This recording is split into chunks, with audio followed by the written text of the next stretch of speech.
Yeah. All right, man, let's get into it. All right, let's go. All right, introduce yourself and tell us a little bit about you. I'm Jimmy Morris, and the band I'm with is James Leigh the Rest. During the day, I'm a full-time realtor, married, got a daughter, a couple dogs, and trying to do this music thing, and that's really about it, man. That's my true passion is music, So any opportunity I get to play and hang out with the guys in the band, then that's what I'm all for. That's what it's all about. So how long have you been doing music? Man, I started out, well, my first instrument I ever learned to play, man, I learned how to play saxophone when I was in 5th grade. Oh, right? Wow. And so I enjoyed doing that, but then they said band practice is going to be during recess. And I was like, no, can't have that. So I quit band, And then my freshman year in high school, I really got into like that Weezer, that Blue album, and the one song Only in Dreams had that bass line. And I was like, I want to learn how to play the bass. So I got a bass, never learned how to play it. Got a guitar maybe 10 years later, started playing it, teaching myself how to play. I linked up with Chris probably 2014, and him and I started doing gigs, just him and I. I'd play my acoustic and sing, and he would, he's a savant, man. He would play the drums. He would play the drums, and then he would play the guitar at the same time, or swap back and forth between the two. And then, we grew it from there. I think the last gig I played was 2019. December 2019 was the last actual gig I played before 2022. I got burnt out on it, and I hated it. Absolutely hated playing music, because it became too much like a job. Yeah. I think it was like the people I surrounded myself with, they didn't have the same passion and everything as I did, and I had all these shows booked, and for like the last month I had Chris, and then I had Lucky Perm, and I had Chris Krager, and then another buddy of mine, Luke Trenholm, playing drums at that time. And we got through. We played a gig like December 4th or 5th, 2019. Then after that, I was like, I'm done with it. And then, of course, 2020 hit, which was a shit year for everybody. Oh, yeah. And then I think sometime during that time, man, I started recording some music in Chris's basement just because I wanted to get it out and get it recorded. And it was Chris, and it was actually the three of us that did it. It was me, it was Chris, and then Will Garrett. Mm-hmm. He plays drums for me, and he plays drums for Mortars too. And man, we recorded this album. They all loved it, and I shelved it. Didn't have a reason to play it out. Didn't put it on any streaming networks or anything like that. And then James Leigh the Rest was born. And so that was just kind of supposed to be a fun thing. So my wife and I, we got married May 22nd last year down in Charleston. We didn't have a reception until June. And then everybody was like, hey, are you guys gonna play any music at your reception? I'm like, no, I'm done with it. Like my guitars were packed up in a closet collecting dust. And I called Chris up, and I was like, man, what do you think about playing a short set at my reception? He's like, if you want to do it, I'm down. And I'm like, do you think Alan would want to play bass? And he's like, yeah, absolutely. And so I contacted Will, and, we're all just great friends, and I was like, hey, do you care? Do you want to do a short set at the wedding? And everybody's like, yeah, let's do it. And we just started playing together, and it just felt good, man. It felt natural. And so then we're like, well, let's book a gig or two, and our first actual gig out, other than the reception, was the WDVX Blue Plate special. And which is crazy. Yeah, we did that, and did hard rock that night, and it just felt good, and so we were all just like, all right, let's go with it, see what we can do, man. And it's just kind of caught fire for us and taken off. So I'm really thankful for that opportunity with these guys. Yeah, right around the time of that first show you're talking about, your wedding reception, I was selling a PA. We moved practice from my house to Forrest's house, the bass player Reckless Threats house, and I had this really decent PA, actually a really kick-ass PA, that was just sitting in a closet collecting dust. And I was like, man, this is a really good PA. I hate to let this thing go to waste. So I sold the speakers, and I had this board laying around, and I put it up on, on Facebook, social media to get it sold.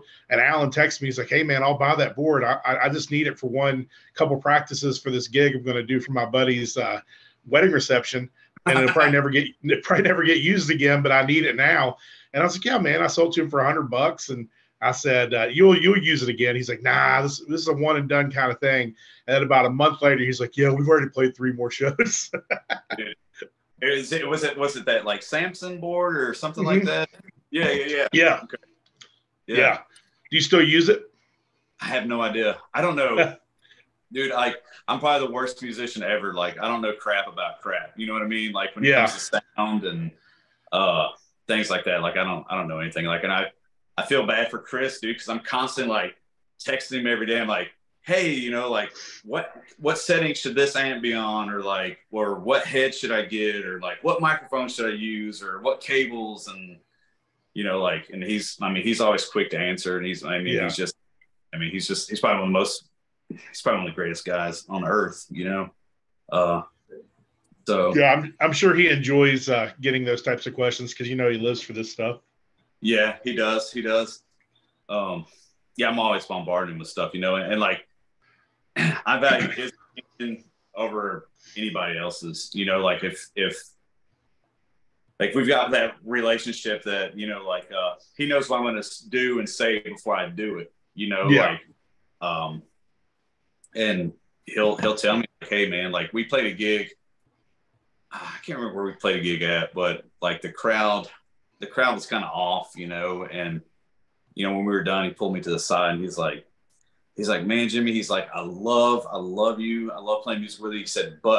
He said, you can't get into those moods, man. Like when the crowd's not going the way you want it to, like, he's like, you just reflect that and show it back to everybody. And I'm like, all right, yeah, you're right. I probably need to do better on that. But like if somebody else had said that to me, I'd probably just been like, yeah, piss off, you don't know what to talk about, Yeah.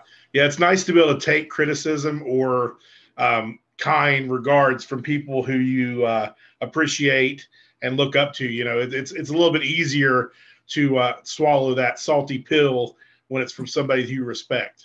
Yeah. Yeah, so absolutely. Jumping back to what you said here a few minutes ago, the pandemic thing, you were talking about how you basically said, I'm done into 2019. That was it. You played the show in December, and then 2020 hits, and February, March, we all go on lockdown. The pandemic kicks everybody's ass. I would say you tell me if I'm wrong, but it seems to me like there's a decent chance that the pandemic actually helped you as far as, revitalizing your, want to be a musician, because it sounds like you had that time during the pandemic when everybody was forced to reflect. You might have had that time to take a break that you needed. And then when it was, coming out of lockdown and everybody was starting to get back to normal, maybe that was the time when you felt like you wanted to get back at it.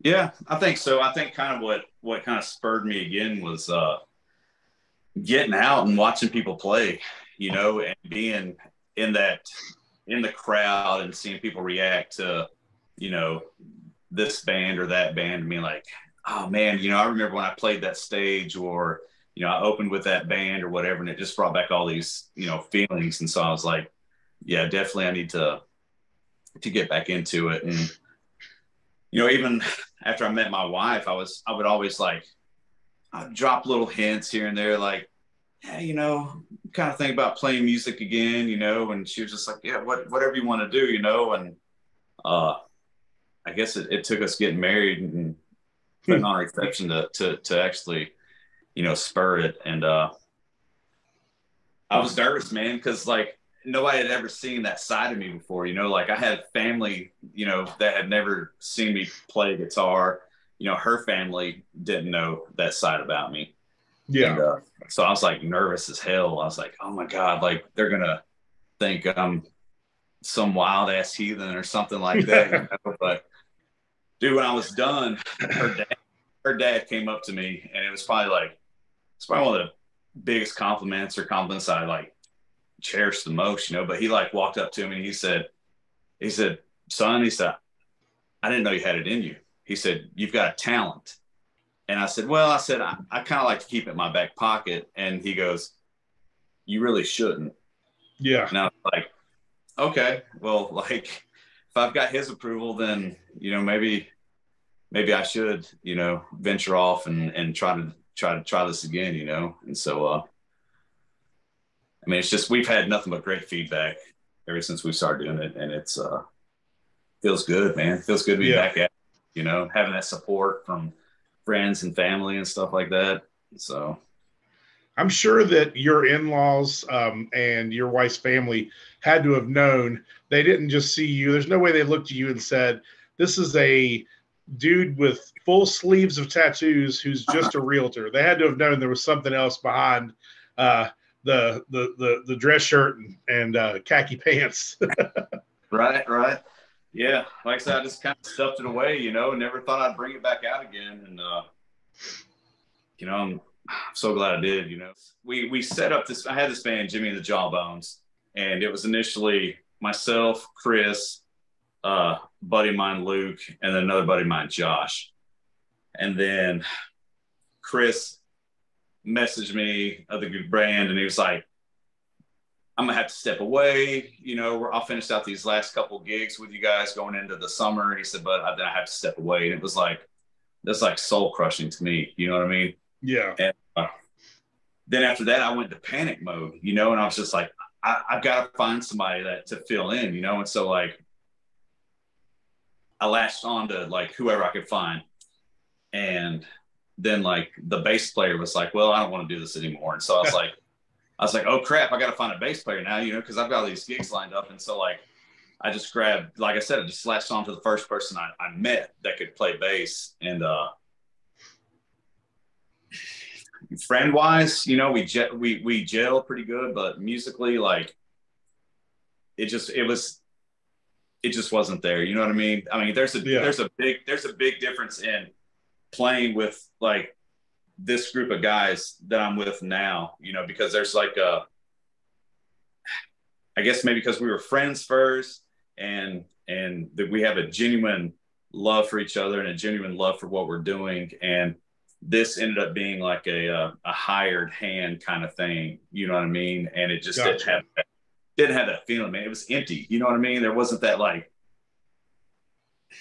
it just lacked soul. You know what I mean? And it just drained me, because like people would book us for like, a 4-piece band, 5-piece band. And then I'd show up with like 2 or 3 of us because they had something else they'd rather do, and it got to be so exhausting and so draining that I was just like, I'm done, man. Like I absolutely despise playing music, and, and then, like I said, I reached out to Chris and a few of them back at the end of 2019 and was like, hey, can you guys fill in and help me on these last gigs? And it felt great again. And then I just decided, I was like, after this last show in December, like I'm done. Like I don't ever want to play music again, like at all.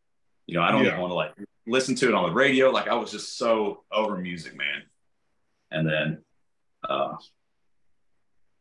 then this all happened, man. Last year, and it's at least your break was short. I had a little piece that I've not talked about this podcast yet is in 2011, the band that I was in at the time, the singer of that band joined later in life. I mean, he was in his mid 30s, joined the Army, and we had just put like, I hate to even say this number because it's so sad now in 2023, even big bands will spend this much money. But in 2011, we spent $18,000 recording an album, got the records in. And I mean, within 3 months of the records coming in, I get a call that he's joining the Army and he'll be shutting the band down. And that was it. I mean, we were a 3-piece band. I was the drummer and he was the singer songwriter, and we had a bass player, and the bass player was basically just kind of a fill-in guy because we had lost our full-time bass player. So really there was nowhere to go from there. Yeah. So that was when I was still living in West Virginia. And when he decided to move, about a month after when he decided to join the Army, about a month after he made that decision, my wife got an opportunity to take a job here in Maryville. So we moved to Maryville. We live in Knoxville now. But in 2012, early, like December 2012, we moved to the Knoxville, Maryville area. And I was 2018. So 6 years I didn't play in a band. And I mean, didn't touch my drums, didn't do anything. And it was just, for me, I thought I'd spent from 18 to 33. That's all I did. I mean, I didn't have jobs. I toured as a musician, and I had jobs that were, part-time little piddly to make money in between tours, but I was a full-time, dude. And I spent 6 years without even touching my drums. So I definitely, when I got back into it, I've been full steam for the last 5.5 years since I got back into it. But that time off, I thought I was just, started getting into other things. Like I started watching a lot of MMA, and I don't do that. I don't even watch it now. It's like I was replacing music with UFC. It was weird. Not that I have anything against it, but it was like I had to find a huge, part of my life to replace. And I did. I replaced it with watching a shit ton of UFC and Bellator fights, and started going to those events and stuff. It was so weird, the things you do to replace something that you've loved for so long. But I'm glad for you that your break wasn't as long as mine, because I'll tell you, coming back after 6 years, I had no chops, and I felt like shit for about a year trying to like get it back. Yeah, man. I started replacing music with running. As horrible as that sounds, like I found obstacle course racing, like Spartan races and things like that.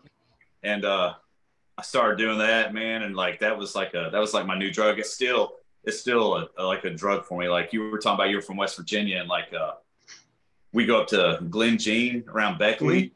Yeah. Every August, and run up in like the Boy Scout Reserve up there. Like, bro. I used to work in Beckley, so I know that area well. Dude, Tennessee, we have the Smoky Mountains, man, but West Virginia, they've got some mountains, man. Yeah. Like the first time I went running in West Virginia, when I was done, dude, I sat down, couldn't even figure out how to take my shoes off, and just sat there and cried. I mean, I was like that miserable, dude. Like I'd never ran any mountains or anything like that for my life. And it's called the Mountain State for a reason. I know, right? Dude, at least you replace music with something healthy, and not what I did for, my big replacement was sitting on the couch watching television. Well, I did that too, but I don't know, man. Like I just had to do something, like I was going through, I was just like, I was just a bad headspace mentally from like 2018 to kind of like just till probably 2021, man. Like,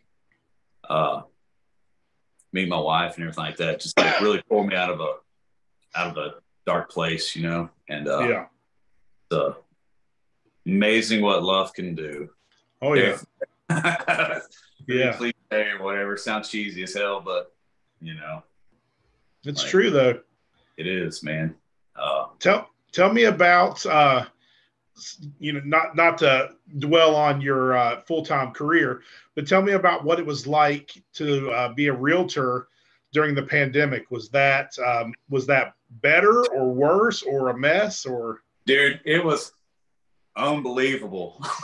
That's what I assumed. I still can't wrap my head around it. Like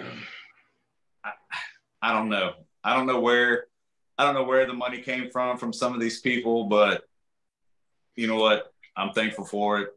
But now it's a totally different monster.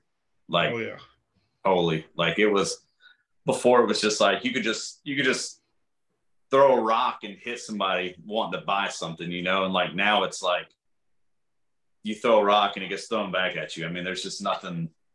It's like day and night. You know what I mean? Yeah. But the housing market is the shits right now. Interest rates, and I just don't know. Like the singer in Reckless Threat wants to buy a house, but he's probably years away from being able to do it just because of the interest rates and, how, I mean, fuck, you buy a house. My house, we bought this house that I'm in right now in October of 2021. 6 months later, it was worth $60,000 more than I paid for it. And I mean, Yes. that's $10,000 a month in equity. Yeah. It's like, what the fuck is going on? Yeah, dude, it's crazy. Like, so we just moved to Morristown like back in November, and we lived in Maryville for a while. We sold our house in Maryville and moved over here to Morristown, and it's just it's just crazy, man. I mean, even being in the business and the buying process for us, it was just insane. Like Yeah. I've never been through so much. I mean, it's I don't know. I don't envy people that have to go through the process to buy. Yeah. Right now, because they scrutinize every little thing, man, and it's insane. It's not easy. Yeah. And Yeah. It was a hard process for us. Even October 2021, we started to buy this house in July and did not close until October. It took that long. And I mean, I'm talking paperwork, down payments were like, I was making down payments in July thinking we were going to be moving in August. And they yeah, drug their feet with us.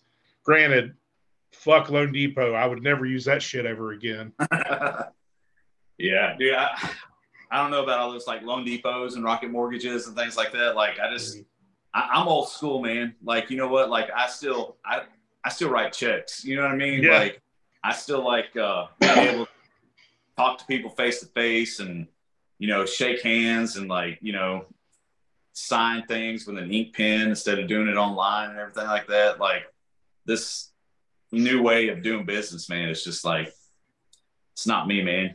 I think in any business, man, it doesn't matter whether it's real estate, it doesn't matter if it's music or, plumbing, whatever, dude. Once you take the people factor out of it, it's done. You know what I mean? Like, Yeah. I hate that. Like, I think you got to keep the people factor and the human factor in everything you do, Yeah. I think you could kind of say that for music as well. Like I like to book tours for, to put kind of perspective on what I just said. I like to book tours you always can't do this, but my preference when I do a tour would be to do them with all friends. So like if I'm going to play, say, Lexington, Kentucky, Louisville, Kentucky, Dayton, Ohio, Charleston, West Virginia, I would prefer to do those with a friend, friends bands or friends that are bookers.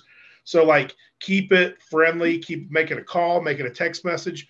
So it's like the having the, when you go to a new city, when you go to that new city and you have no context there, you have no band connections, no hookups, and you're just having to send out an email to every damn club. You don't know what it's going to be like. Sometimes it's great, sometimes it's not, but it's almost like you're taking out like you said, you're taking out the human element. It's an email to a place you've never been before, and you just got to hope for the best. Hopefully you make a human connection and you can use that connection moving forward, but it's kind of a scary concept. And, I think another thing that kind of like sucks. So now that I'm like getting back into like emailing and things like that, it's like one person decides your fate. You know what I mean? Like one person decides like whether or not you're going to, I don't think like a lot of venues, I don't think they think about what the people like. I think they think like what I would like or something like that, Yeah.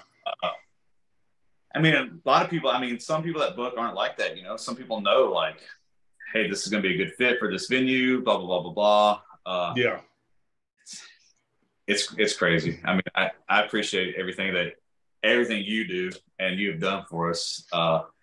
Like it's been, it's crazy. I mean, it's crazy. All like you booked us, I think, without even hearing us, really.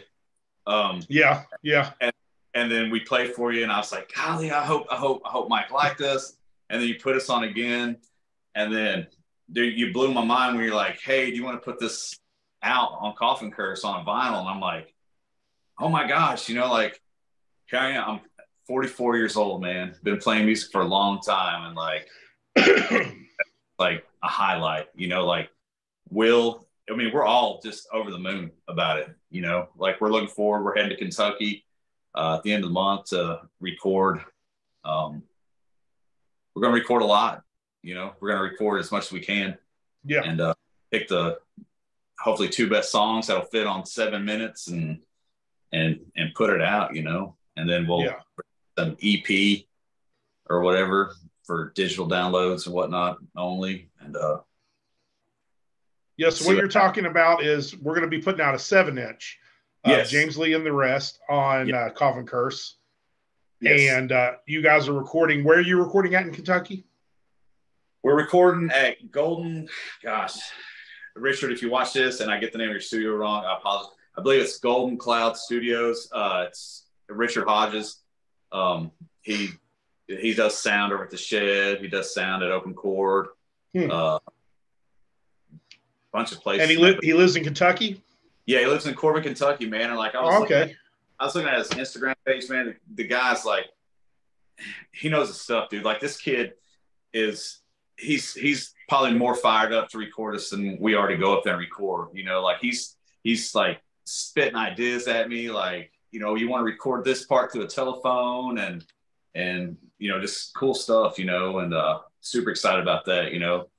I told him that I was kind of wanting to go with kind of a 50s, 60s rock vibe, with the vocal and, that's kind of a couple of the last songs that I've written and the band started playing are pretty heavily inspired by like that style, back in the day, So that's cool. Did you find him because you had played shows that he had ran sound, or how did you come across his studio? He used to play drums for a country guy named Sean Abbott, and I met him through that guy.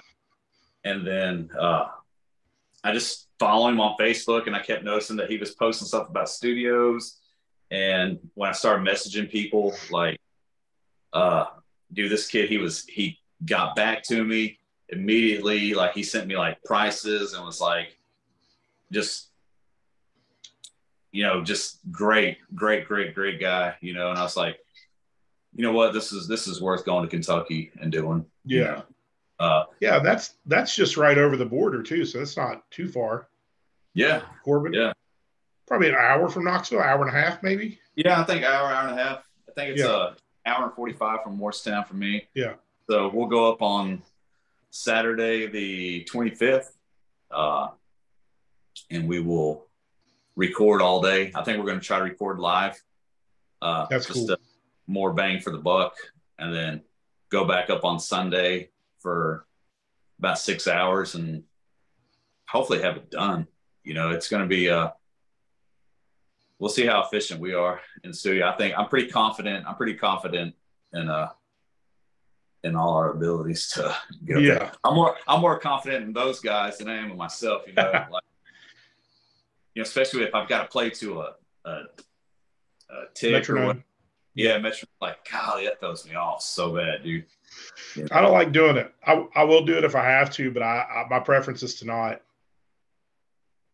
Chris will probably kill me because I'll probably be like, hey man, can you play my guitar part too so we can get this done, and then go back and lay yours over there. And I'm sure he'd glad to do it, but is it Chris that's pushing the using a click? Oh no, nobody's pushing it. I'm just afraid that somebody's gonna want to use one, and then it's gonna throw me off, Yeah. But I mean, I know that everybody's got their opinion. My opinion is just mine. I'm sure there's going to be people that'll listen to this and say, you got to record to a click. Hey man, if the Foo Fighters don't need to record to a click, my dumb ass doesn't need to record to a click. My whole thing is, I think it's more natural to just go in there and jam it out. Let the engineer, holler at you. Hey man, if you're dragging, or if you're pulling the line, or you're dragging the line and you're fucking up the song, usually an engineer will tell you, hey, you're rushing, you're dragging. Otherwise, just play it like you play live. I don't play to a click live. I've never played to a click live. One of my friends in town is in two bands and plays to a click in one band and doesn't play to a click in the other band. And I personally think he plays better in the band where he doesn't play to a click. Yeah. That's not any dig at him. I just think that he just plays more natural and has more fun. And I enjoy watching him play more when he plays freely and doesn't have that computer in his ear fucking with you. So yeah, I don't know. I love watching drummers on the internet, but I hate watching the church drummers that you see the drummers that are playing at their church, and their videos, for some reason, they're professional YouTube videos in their channel. They always leave the click in the video. I've seen that. It's so weird. It's such a like church drummer thing to do, and it's so weird and bizarre to watch. And I guess I'm leaving my click in here to show how perfect I am. Like, oh, dude, I don't know, man. So years ago, probably 10, 12 years ago, I recorded an album. And the guy that recorded, man, he sent the masters back to me, and I was listening. I'm like, what is this noise in there? And he's like, and it was the click, man. So he would like use different tones for the clicks. Yeah. And he's like, man, it just sounds so cool with the clicks in there. And I'm like, that's all I can hear is just these clicks, man. And I'm like, he wanted to leave the metronome in the final mix. No, dude, I can tell you the metronome is in. There's probably 10 songs on there, and I guarantee you the metronome is in at least 8 of them. Just because he thought bizarre. That's bizarre. And that was the first time I recorded, and so I thought like, okay, I guess this guy knows what he's doing. And then like the more I listened to it, like that's all I could zero in on is that click. And I'm like, yeah, but yeah, that guy smoked a lot of weed, I bet. Done something. to think that shit. I mean, when Chris, Will, and I, when we recorded that album in Chris's basement, it was just like, like we set up mics around and we cut it. No clicks. Nothing, and it's just got that good raw, like garage band sound and feel to it, and absolutely love it. Chris and Will, I mean, they really pushed me to get that music out. And I'm like, they're like, oh, it's great. You got to get it out. So like, I put a little bit of it out. We're going to recut a whole lot of it. For this upcoming project and stuff. So I'm looking forward to reworking everything and doing it with these guys, Well, I'm excited. We've never talked about this. I purposely saved this for the podcast so we can kind of make a decision here live. And obviously I'm not asking you to make a decision, but one of the cool things with those 7 inches is that we can do collars. Do you have, like right now, do you have a knee-jerk reaction for what collar you would want if you had a choice? What color between clear, green, blue? Now all these are kind of like a clearish color. So the place that I'm going to be going through, we could either do perfectly clear, white, like a clear green, a clear blue, or I think the black. Yeah, it's a black. Oh man. And this is obviously not a final decision. This is just what you think right now if you had to pick from those colors. I think white would just pop, man. Yeah. White's the only one that's solid. Like white and black are solids, but the other colors have like a clearish tone to them. You got a seafoam green by any chance? The green is more like a crayon green. Oh man, because like a clear army green kinda. Oh, so my favorite colors are like OD green, like that army green. Like I absolutely love it. And then I mean, you see my guitars, they're all like seafoam green, man. Like yeah, that'd be really cool. I love that. That fucking guitar you played at the last show, man. That guitar is so pretty. Dude, I have to thank my wife for that one. Like yeah.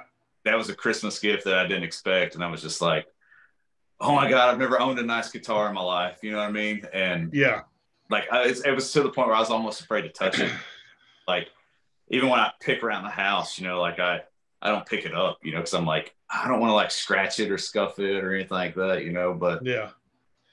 I mean, once you get that first scratch on it, then you'll break the seal on that. Or when Or when you lift the back of your car and the case slides out and hits the concrete or something. I've done that a couple times with other guitars, you know.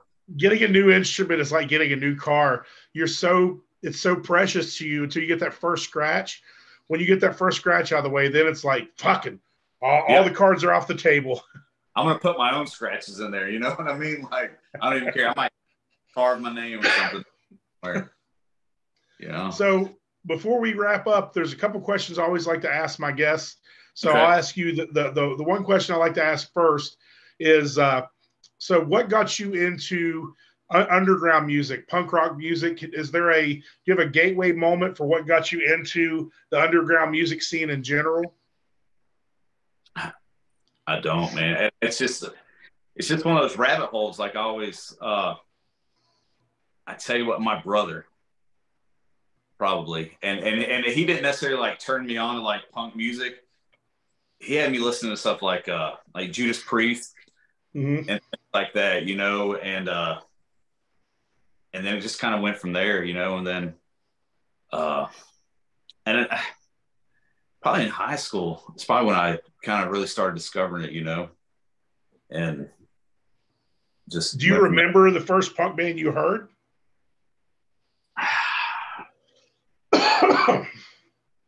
No, actually, so fucking what? You know that? The Metallica. What was it? Wasn't but it wasn't the Metallica version. It was like the full blown like British accent version. I can't. Is that Budgie? His name Budgie? Maybe I'll have to look it up, man. But it's like, I mean, it's just full. I mean, I have a horrible info, but it's like so fucking what? And I just remember hearing that, you know, and and I think I was like, shit, man, that's kind of, you know, I would get in trouble listening to that, and but then I tell you what, like, I didn't really. After that, man, I really got into like I hate to say it, but like the violent femmes and things of that nature. And I really didn't start diving back into like punk and things like that until I started, you know, playing music with Chris. You know what I mean? Like, like I remember texting him like 6 years ago, and I'm like, "Holy shit, man! Why have you never told me about Minor Threat?" Or you know, or like, dude, I'm so terrible at this. Like, I can't think on the fly about, you know, bands, you know. He's turned me on to so much music, and I don't know, I just get on YouTube, man. I just start finding things, you know what I mean? Like, and just when you were young, when you were high school age or college age, did you go to concerts? Were you like a big concert guy? Did you go to local shows? Or no, dude, I really wasn't allowed. Really? You know, like it's weird, you know, like I was kind of like I didn't do shit in high school, man. Like I stayed to myself and didn't get out and go watch live music or anything like that, you know, like it was just all on like hell TV, the internet, like I don't know, like I don't know how I got to where I'm at, but you know, I'm glad I'm here. It's probably the worst answer that's ever been given on this podcast, but oh man. Hey, your answer. I mean, that's your life. That's your journey. So, but you're trying to tell me when you were 14 years old, you didn't take your dad's truck, your dad's brand new Chevy S10, and drive 30 minutes up the road to a concert while he was napping? No, dude, but I did take his Ford Ranger one time and went to a neighbor's house and then ended up wrecking it. Holy shit. Dude, within the same subdivision, like, so like I drove like 15 houses down and it started raining and I'm like, shit, I got to get this truck back. And I wrecked in a subdivision. Wow. Like, how old were you? Probably 16, 15, 16. Like, So at least legal to drive. I was legal to drive, but I didn't have any right taking this truck time, you know. I think somebody wanted to fight somebody or something like that. And so I was like, I'll take you. And, you know, that's amazing. Shit went down and we got out of there. And I wrecked a truck, you know. That's amazing. When I was 14, I was a summer going into my sophomore year of high school. I'm 14, so obviously I didn't, you know, in West Virginia in the 90s, now it's different. But when I was growing up, you got your learners at 15, your license at 16. So at 15 years old, I was driving with the learners. But at 14, I had no right to be driving. The only reason I knew how to drive is because my dad and I would go golfing and I would drive the golf cart. And my dad was a football coach. So at football practice, he would let me drive they had what are those things called? Not a turtle, a gator. You know, the gators that you drive around like construction sites or whatever. They have one of those to drive the big water coolers around for practice. So I knew how to drive a vehicle because of driving those little vehicles. So I'm 14 years old, and my friends, this band, these dudes who were like seniors at my high school called Dead Ant Farm, they were playing a show 30 minutes up the road in Charleston, West Virginia, 30 minutes from where I lived. I'd been to Charleston as a 14-year-old kid with my family my whole life, but I'd never driven there. And I really wanted to go to this concert. And I tried to get my parents to take me, and they're like, we're not driving you to Charleston. And my mom and my sisters went to shop at the local mall. And my dad, after football practice, he was going to take a nap. And I was like, in my 14-year-old brain, I was like, he's going to be out for 4 hours. I can just take his truck and go to this concert. So at 14 years old, I literally took my dad's brand new, it was like a month old, 1994 Chevy S10, gold, beautiful S10. Drove that motherfucker 30 minutes up the road, watched an hour and a half of a concert, realized I better get home, and then got lost driving home, got pulled over. And for some reason, this is such a 1994 story, got pulled over and the cop did not check for my ID. But I was 14 and didn't know how to drive, so I was driving on the interstate like an idiot. And I got pulled over, and the cop was just like, you need to get home and get off the road. You're driving bad. And I was like, yeah, I'm new at this.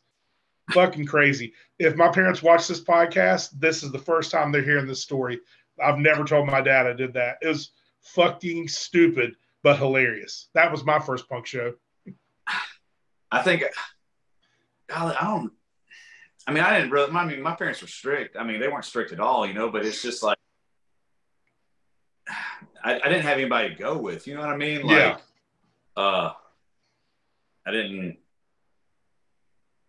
I guess I made friends with all the wrong people. You know what I mean? Like looking back. Were you into sports and stuff when you were in school? I tried to be. Yeah.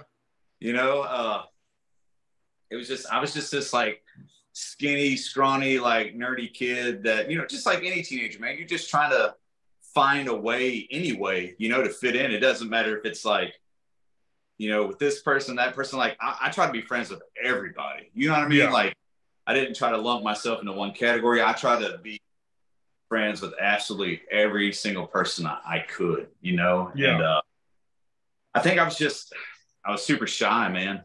Super shy. You know, like I was almost afraid to make friends or ask people to go hang out or do something, you know what I mean? Yeah. I'm trying to think what like my first concert of memory, like my parents took me to see Hank Jr. and Charlie Daniels. Wow. Dude, that was a trip. I just remember, the only thing I remember is it being loud and super smoky. You know what I mean? And probably my parents thinking they probably shouldn't have brought me there. But I remember that. I remember going to see Hank and Charlie Daniels when I was a kid. Yeah. But teenage years, man, like I think it was my senior year in high school. I think that was like the only concert I remember going to in high school. It was Weezer and like Not a Surf and Gwen Stefani's band. Shit, no doubt. I remember going to watch those guys, man. And I bet that was incredible. Dude, it was insane, man. Like I just loved Weezer. Oh shit. And Weezer came and played the Bijou Theater when I was in high school, and I went there. So I did get to go to concerts, man. I told you that was awesome. And it was cool. It was when the Pinkerton album came out, and they played the Bijou, which is a perfect record, dude. From start to finish, man. Yeah, like those first two albums are two of my favorite. You know what I mean? So, last question here for you before we wrap up. When I say the words professional wrestling, what's the first thing that comes to your mind? Is there a wrestle, like, do you have a wrestling memory, or I ask this question to everybody. I know not everyone likes wrestling, but is there something that pops into your mind as a memory of professional wrestling when you hear that term? Oh man, I remember watching it on TV with my dad, man. You know, what was it? Friday nights, you know, back in the day, years ago, it was like, dude, I can't even think of a wrestler's name, but I just remember watching it on TV. I mean, that's about the only memory I have of it, you know. Never been a fan per se? I don't think so. You know, I don't. I watched it on TV, but I've never been to a match before. Maybe it changed my mind. I've been to some like amateur wrestling, like down at like the VFW. Yeah. Or you know, and that shit was fun. You know what I mean? Because that was like the real deal Holyfield. You know, but you know, I remember maybe not so much wrestling, but my grandparents watched boxing on the regular, and I remember watching people pummel the shit out of each other. You know what I mean? And like Lennox Lewis, like I don't know. I'm old, man. Like, hey, you're not much older than I am. I'm 42. You said you're 44? Yeah, dude. Wait. Yeah, I'm 42. I couldn't even remember how fucking old I am. Dude, I forget sometimes myself. Like I was saying I was 43 yesterday, and somebody's like, "No, you're 44," and I'm like, "Damn." Yeah. So I don't know. Yeah. Dude, you bring up a good point, man. In the 90s and in the 80s, like late 80s to like early mid 90s, boxing was the shit. Like, yeah. I watch MMA, and every now and then I'll see a boxing match, but like Floyd Mayweather never did it for me. These guys now, like these dudes now, they just don't do it for me. But holy shit, when we were kids, like you said, Lennox Lewis, Mike Tyson, fucking, I can't even, but you could sit here and name 100 people that were just killing it. Amazing. Yeah. And now George Foreman, reels and shit. Yeah. I mean, now I turn on boxing. If I turn on HBO on a Saturday night and turn on boxing, everybody's Manny Pacquiao size. And I'm just like, where are the guys that are supposed to be intimidating? Yeah. I know the one dude who's the heavyweight, God damn it. The white dude who's a badass heavyweight boxer. He's European. He's a big motherfucker. The dude who's like the European, you know, big heavyweight. I don't know if he's a current champion, but that dude is big and intimidating. But it just seems like every time I see boxing now, they're all, you know, lightweights, and maybe I'm just turning it on the wrong time. Maybe so. Like my thing is I can't stay up late enough to watch the main ticket or whatever. You know what I mean? So like I wouldn't even waste my money on watching anything. You know, the only time I stay up late is when we're playing gigs. You know what I mean? That's what's funny about. I think I grew out of UFC. Like I said, I watched it there for like 6 years religiously. I watched The Ultimate Fighter and everything, like the UFC and Bellator. And I was taping. If I didn't get to catch them, I would tape them, and I loved it. But it got to the point where like I was buying the pay-per-views monthly for the UFC pay-per-views, and I was really big into Conor McGregor there for a few years. But like by the time the main event happened, it'd be 12:30. And if you go to Buffalo Wild Wings to watch it for free, you get there at 8. My wife and I'd be there at 8 o'clock. By 10 o'clock, we'd be fucking drunk as shit. And we'd be like, holy shit, there's fucking 4 more fights before the main event. Yeah, no shit. It's hard. It's hard to stick through all that.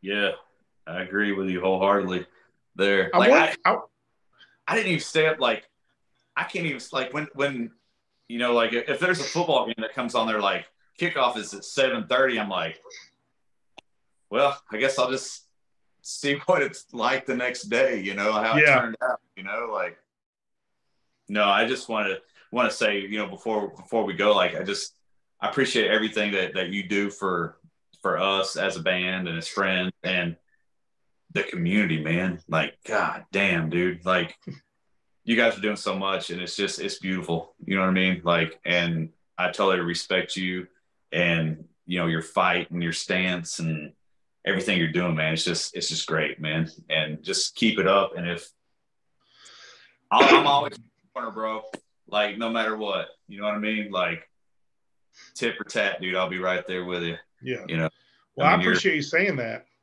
Dude, thank you so much.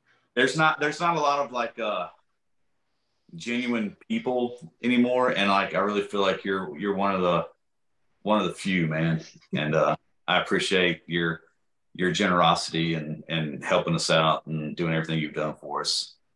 So well, I like doing it. I'm happy to do it. I'll continue to do it, and I appreciate you saying that.